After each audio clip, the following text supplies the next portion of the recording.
अस्सलाम वालेकुम फ्रेंड। नाम है कंवल। कंवल नाम के मायने है पानी में खिलने वाला फूल। नाम है अरीशा। अरीशा नाम के बार जगह। नाम है बिनिश। बिनिश नाम के मायने है होशियार, अक्लमंद। नाम है दानिया। दानिया नाम के मायने है देने वाली।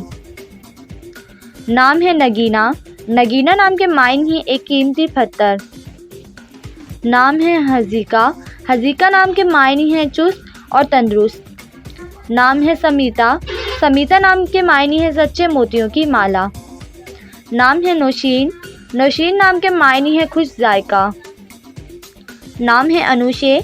अनुशे नाम के मायने है खुशगवार शख्सियत। नाम है मुतीबा। मुतीबा नाम के मायने है जिससे खुशबू आए। नाम है महजबी।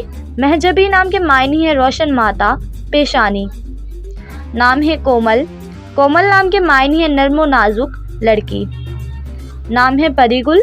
परिगुल नाम के मायने है परियों का फूल। नाम है रूही। रूही नाम के मायने है रूहानी, मजहबी। नाम है फायजा। फायजा नाम के मायने है फतह पाने वाली। नाम है रिदा। रिदा नाम के मायने है अल्लाह की हमायत याफ्ता। नाम है तानिया। तानिया नाम के मायने है परियों की शहजादी।